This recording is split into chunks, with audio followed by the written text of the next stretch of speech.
ఇదొక అంశం అయితే. ఇంకా రెండవది అంబేద్కర్ గారి జయంతి సందర్భంగా ఓవైపు ఇది జరుగుతున్నటువంటి సందర్భంలో పార్లమెంటుకు సంబంధించినటువంటి అంశం పైన కీలకంగా ముఖ్యమంత్రి రేవంత్ రెడ్డి గారు మాట్లాడిండు.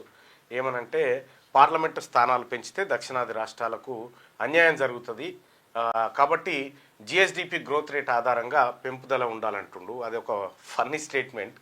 సో అది సంవత్సరం మారుతుంది. అది funny statement and impossible statement. అది పేపర్లలో వార్తగా పనికొస్తుంది తప్ప అది ఇంప్లిమెంటేషన్కి పనికిరాదు. అది నేరుగా భారత రాజ్యాంగంలోని ఆర్టికల్ 81, 82ను ఇబ్బంది పెట్టేటువంటి కార్యక్రమం అది. సో కాబట్టి రేవంత్ రెడ్డి గారి స్టేట్మెంటు ఇట్స్ నాట్ పాసిబుల్.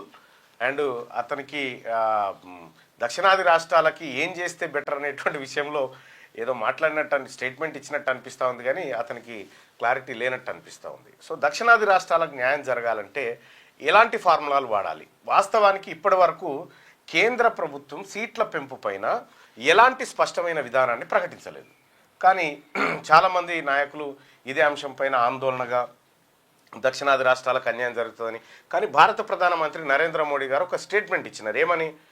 దక్షిణాది రాష్ట్రాలకు సీట్లు తగ్గవు అనేటువంటి ఒక మాట ఇచ్చినారు. అయితే దాన్ని బట్టి మరి వాళ్ళు ఏ ఫార్ములా వైపు పోతా ఉన్నారు, నిజంగా పెంచాల్సి వస్తే ఏ విధానంలో పెంచుతారు అనేది చూడాల్సినటువంటి అంశం. నేను ముఖ్యమంత్రి గారి స్టేట్మెంట్ ఎందుకు ఫన్నీ స్టేట్మెంట్ అని చెప్తా ఉన్నా అంటే, దాన్ని కామెంట్ చేస్తూ ఉన్నా అంటే, సో లోక్సభ అనేది ప్రజల ప్రాతినిధ్య సభ, ఉత్పత్తి రాష్ట్రాల ప్రాతినిధ్య సభగా మారదు అది. సో అది ఇంపార్టెంట్. రాష్ట్రాలకు ఎక్కువ ఉండాలి, ఉత్పత్తి రాష్ట్రాలకు ఉత్పత్తి చేసే వాళ్ళకి ఎక్కువ ఉండాలి, లేకపోతే తక్కువ ఉండాలి లేదా? దానికి మేము అనుకుంటుంది ఏంటంటే, ఇప్పుడున్నటువంటి సీట్లు అట్లాగే ఉంచి పెంచేటువంటి సీట్లను ఒక రాయితీ రూపంలో, అంటే ఈ దేశంలో ఉన్నటువంటి జనాభాను కంట్రోల్ చేసేటువంటి విధానంలో ఈ దేశ ప్రగతిలో పాలు పంచుకున్నటువంటి దక్షిణాది రాష్ట్రాలకు ప్రత్యేక కోటా కింద సీట్లను కేటాయిస్తే కొంతవరకు బెటర్ జరుగుతుంది. అట్లా ఏమైనా మంచి జరుగుతుంది. లేదంటే మళ్ళీ ఉత్తరాది రాష్ట్రాలకు జనాభా ప్రాతిపదికన పెంచుకుంటూ పోతే ఆంతరం బాగా ఏర్పడేటువంటి అవకాశం ఉంటుంది. సో ఇదే అంశంలో నిన్న రేవంత్ రెడ్డి గారు స్టేట్మెంట్ చేసినారు.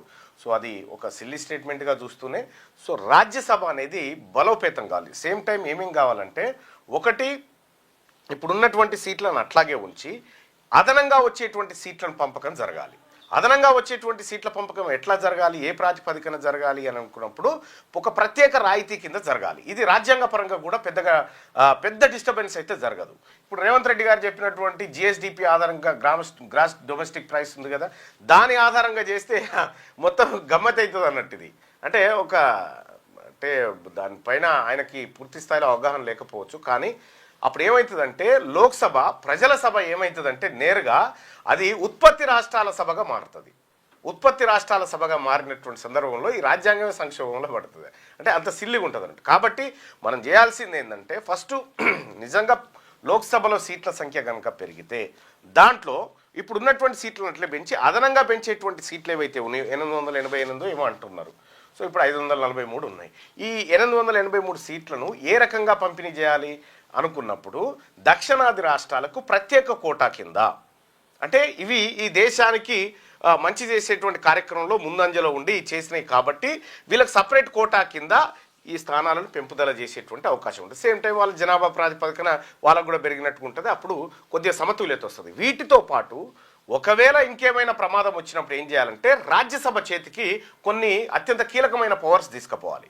రాజ్యసభ అనేది రాష్ట్రాల ప్రాతినిధ్యం ఉంటుంది, పార్టీల గెలుపులు, తర్వాత గవర్నర్ రాష్ట్రపతి గారి ఎంపిక, ఈ ప్రాతినిధ్యం ఉంటుంది. కాబట్టి సో రాజ్యసభలోకి అత్యంత కీలకమైనటువంటి అంశాలను తీసుకుపోయి అక్కడ పెడితే కనుక లోక్సభ ప్రాధాన్యతతో పాటు రాజ్యసభ ప్రాధాన్యత కూడా ఈక్వల్ లెవెల్లో సంతరించుకున్నప్పుడు రాష్ట్రాల పైన ఏది దక్షిణాది రాష్ట్రాల పైన ఉత్తరాది రాష్ట్రాలు పెత్తనం చేసేటువంటి అవకాశాలు చాలా తగ్గిపోతాయి.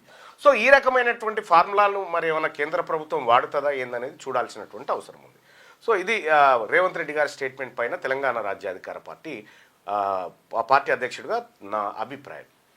ఇంకా రెండోది, సేమ్ టైం ఇక్కడ ఈయన చెప్తా ఉన్నాడు, ఎవరు రేవంత్ రెడ్డి గారు, దక్షిణాది రాష్ట్రాలకు అన్యాయం జరుగుతుంది అని చెప్పి చెప్తూనే మహిళలకు మంచి ప్రాతినిధ్యం ఇస్తా ఉన్నారు. ఈ రెండు సిమిలర్గా కనిపిస్తాయి. మహిళలకు 33% రిజర్వేషన్ అంటే ఇప్పుడు ఏది ఉత్తరప్రదేశ్లో 403 ఏమున్నాయి,